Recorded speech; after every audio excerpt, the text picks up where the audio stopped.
Olamide Àjíkẹ́ mo bá ròde Olúwatáyọ̀ mi ṣe lẹ́ happy birthday happy birthday happy birthday to you yemiadeiye on the mix.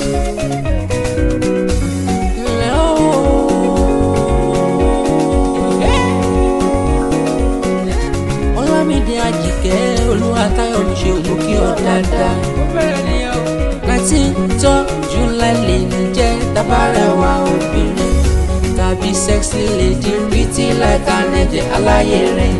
Happy birthday to you Olamide o.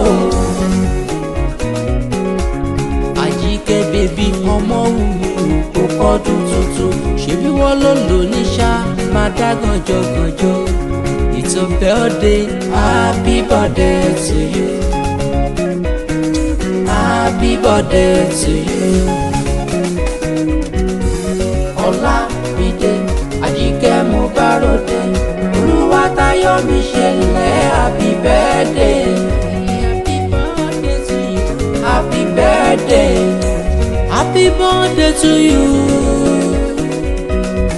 Happy birthday to you Olamide Àjíkẹ́. Happy birthday. Big sister ló pè mí lónìí tó lọ́jọ́ bí rẹ̀ gangan lè ní jẹ́. Krista náà mo làbàkẹ́ ó ló ti lé lọ́dún sí i. Ó wá lábúrò mi ọ̀wọ́n tó dé little birthday. Ọtúnpọ̀ ṣọpọ̀dún láyé kó má ṣe rí kú ọmọ. Ó ṣọjọ́ bí rẹ̀ lónìí kó má dẹ̀ níjà ṣe mọ́. Olamide Àjíkẹ́ ṣe bí òkè òrùlé bàbá tó bí ọlọ́mọ. Ẹ̀yin lọmọ lọ́ fi àjà ká apàtàkì àlejò. Ọmọ arójòjò yìí adélé tejiteji. Òkèrè ibi tí lójó mi ọ̀la lóyìn já. Ọmọ ìkèrè kú ọmọ àlòrò nígbó.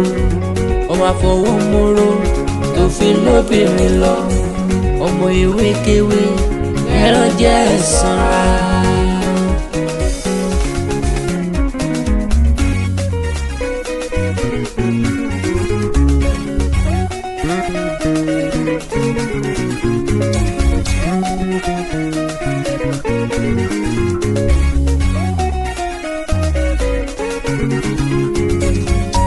Happy birthday.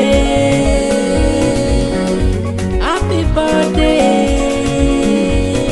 Olúwatáyọ̀ mi ṣe o. Happy birthday to you.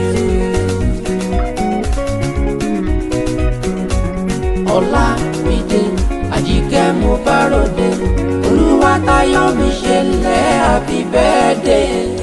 Happy birthday. Happy birthday.